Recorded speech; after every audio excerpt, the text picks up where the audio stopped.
Hello，大家好啊！我係 Gary 啊，今日喺親海單位啦，受業主邀請叫我過嚟幫佢檢查呢個滲水問題嘅，OK，我受人錢財替人消災啦，咁喺呢個講呢個叫做滲水問題嘅時候，睇下佢呢個浴室啦，呢個浴室呢，頭先望咗圈㗎啦。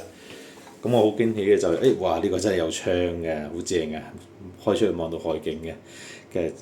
名次嘅好處就真係通風啊嘛，減少好多毛菌嘅。先讚咗佢唯一可以讚嘅嘢先，同埋第二樣嘢係有塊好大嘅鏡啦，OK，成塊過嘅，OK，即係可以做儲物啦，個鏡櫃啦。吐槽位就好多，OK，咁第一個呢、個真係啲垃圾設計。第一，大家睇唔睇到呢嚿石有幾大嚿幾重啊？好大嚿好重啊！我一揀用你頂住㗎啦，OK。咁你做咁大嚿石，個原意係為咩啊？靚，我唔覺得靚喎。你係咪都有呢個要去水㗎啦？都要有罅㗎啦，OK。你大塊同埋細塊有咩分別啊？第二呢個我見過有其他街坊嗰啲呢，唔知點解佢要落呢啲咁嘅英泥落去做嘅。呢個街坊算靚啊！上次見到有啲街坊嗰啲岩岩巉巉啦，黐晒頭髮啊，養晒水嘅。咁呢個咩做法嚟㗎？我真係唔知，我做咗咁多年啦嚇，OK，裝過咁多個浴室啦，我未試過咁樣做嘅。你呢個原本就已經係成個不鏽鋼兜嚟㗎啦，你成個不鏽鋼一體嚟㗎啦，OK，你再做呢個做咩啊？你為咗做呢個去水，做翻個科水，即係個斜水，所以呢度要高啲，呢度低啲。但係你有冇咁嘅功力喎？你冇咁嘅功夫啊！即係工價啊！你啲師傅你做唔到啊，做到又核突又岩岩巉巉，又難清潔，係咪？我之前見幾個街坊嗰啲都係呢個一笪笪㗎，呢個街坊已經揾執手執咗幾次，磨咗幾次去做㗎啦。喂，唔好多嚿魚啦！即係其實我好少會即係踩到咁盡嘅，呢啲垃圾就唔好再出現啦！你咁大嚿石又重，街坊仲特登買咗兩個豬肉鈎去勾佢上嚟，咁幾個問題啦。第一，我係男士我都難勾啦，係咪？你更何況女士，我用呢個豬肉勾都難勾到，我試咗次㗎啦。同埋嗰陣時啲水咧，住不鏽鋼位咧，都實㗎。第二樣嘢就係你個震動，你成日一攞起一擺翻低一震，喂，咁你啲掃口咪好容易震甩咯。同埋你原本掃口或者你英泥好啦，同不鏽鋼都唔係咁相識㗎嘛，咁你咪好容易入水咯，滲水咯。OK。呢啲咁嘅垃圾設計就唔好再出現啦！人哋有啲，你就算淘寶啊，人哋嗰啲叫做成個不鏽鋼兜，人哋可以原本個不鏽鋼兜做埋嗰個科水，OK，去中間位，你使乜咁多餘揾英泥喺度猛啫？師傅手工又唔好，咁你做多咗咪越多越錯咯？呢啲真係不知所謂嘅設計嚟嘅，講真。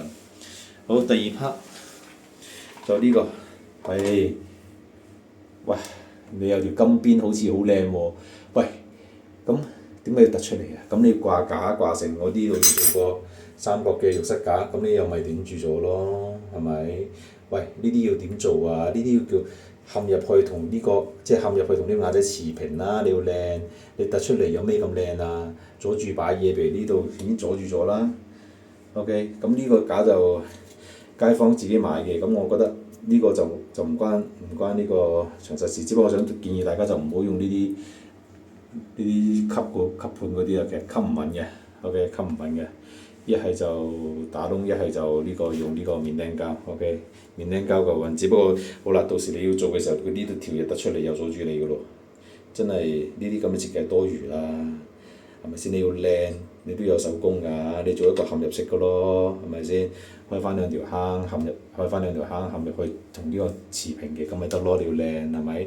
突出嚟又幾靚啊，係方便你做黐上去嘅啫喎。哇！真係呢個設計，企缸嘅設計真係，去水嘅設計真係垃圾中嘅垃圾啊！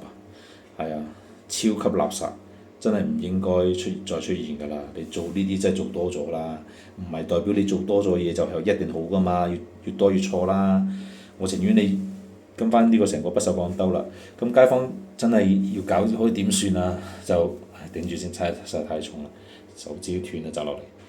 換咗呢個面呢嚿，淘寶買嗰啲直接成個不鏽鋼嘅，佢有得晾喺上面嘅。呢度有幾個位，落翻 size，可以訂做嘅嗰啲，係啊，買翻個面，唔好用呢啲啦。OK，真係超級唔掂啊！嗱，你睇佢原本真係不鏽鋼嚟嘅，呢啲就係啲煙泥嚟嘅，搞到成個又污糟又邋遢，同埋呢啲位，哇！真係垃圾設計。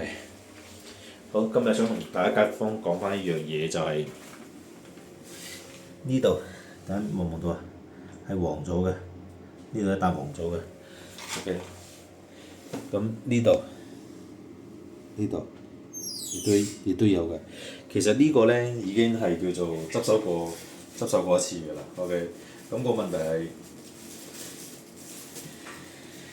未解決晒。之前呢，街坊入住2個禮拜度呢，就已經呢度成攤黃晒㗎啦。咁執收過嚟有將啲掃口重新做過啦。OK，跟住掃口可能即係呢條邊位重新掹過啦。OK，但問題係呢，解決咗90%或者95%，仲未解決晒嘅。OK，基本上你呢度一沖涼就有機會啲水呢，可能透過某啲位呢，就滲咗入去，就流咗嚟呢度啦。我估好大機會係嗰邊咁樣流啦，要揾翻個源頭啦。OK，呢啲位呢，一定係有水先會變黃嘅。如果唔係你側邊呢啲點解白啊？特別呢啲位，其實我哋做好多啲咁嘅工程呢，其實都好多都係側邊呢啲位漏嘅，就係可能佢呢度入面掃口掹得唔好啦。佢呢邊都有，呢度有嘅原因最好大機會就係呢個。但我成日都話啦，你成日震動搞到啲掃口甩咗，啲水又咪呢邊滲過去咯。因為個斜水咁樣又過翻嚟啊嘛，亦都有可能嗰度有啲掃口有啲窿窿罅罅咁樣滲過嚟。咁只不過想同大家講翻，就遇到呢啲問題呢，一定要揾執收搞。執收佢同你講，搞咗㗎啦，但係未解決晒啊嘛。而家好咗啲就話要2個月到先至會變黃，之前2個禮拜到，但係個問題你2個月都變黃，都係一個叫做唔合規㗎嘛，係咪先？你正常掃口邊有咁容易變黃啊？呢啲係掃口粉嚟嘅，之前執收個師傅有同我講過啦。OK，即係唔係啲煙泥嚟嘅。OK，咁正常你，真係唔會兩個月或者個零2個月就會變黃嘅。跟住執收話：喂，你紙有啲水係咪滲咗出嚟啊？咁冇㗎，我沖涼嘅時候我擺張紙巾喺度，如果紙巾冇濕嘅話，咁係咪代表冇水到啊？係咪先？咁就個街坊都話好明顯一定唔係啦，同埋佢都話你呢個位係正常冇水到㗎嘛，你密封晒打晒膠㗎嘛，咁點解呢個位又有黃啊？望到呢個位點解又有黃啊？呢啲呃唔到人㗎。咁就算一定要揾源頭啦，就算你話已經做咗一次唔得，咁咪再做第二次咯，或者可能係第二啲位呢。OK，因為啲水咁樣可能斜落嚟流嘅時候，你下面有防水，咁佢冇直接落樓下，咁沿住防水層咁一路流到嚟呢個位咯。OK，咁咪望呢啲，街坊琴日都抹過嚟㗎啦，咁而家叫做抹完之後冇咁黃，但係都係你見到呢隻就係一定係滲水過嚟嘅。呢啲一定要處理啊！執收期內一定要揾執收部處理，如果唔係日後過咗執收期呢，你自己搞呢，我都係嚇皮皮聲㗎啦，係咪？你唔知咩問題啊嘛，我都係嗰句，可能某個位有滲漏呢，咁就正常應該就唔係話啲來水滲漏嘅，咁來水滲漏都好都 check 到嘅，揾部機去谷下磅試下 ，OK，咁我就 check 過就應該唔係㗎啦，就應該係呢個上面個位或者下面呢個掃口位，是但一個位冇做好嘅，呢啲要重新鏟過啲掃口，再掹過掹得靚啲、飽滿啲、好啲 ，OK，唔好下下做完之後真係又要再翻手。跟住又要同客講呢個你到時再搞好煩㗎咯喎，呢度有拆嗰度有拆，跟住隨時防水會破壞。喂，防水破壞咪你去做翻防水咯，就咁簡單啫嘛，係咪？你邊有好要客去承擔㗎？個業主去承擔㗎？個業主真金白銀買㗎嘛，係咪？呢啲唔應該見到㗎嘛，呢啲唔應該見到㗎嘛，同埋呢啲垃圾設計翻屋企啦，呢啲咁嘅咩年代仲用呢啲咁嘅垃圾設計？即係有時見到呢啲真係火滾嘅，我哋最憎就見到呢啲咁嘅垃圾設計㗎啦，冇人性化得嚟，仲要係你製造咗好多麻煩。好，今日就講下咁多，唔鬧咁多住啦。總之只係提街坊有啲滲水位一定要處理到底，唔好俾佢得過且過。OK，係唔應該少少黃都唔應該嘅。我都話如果你咁樣變黃，點解呢啲位唔變黃啊？同一時間做嘅掃口，點解呢啲位唔變黃啊？係咪？呢啲唔合理啊嘛。好，多謝大家。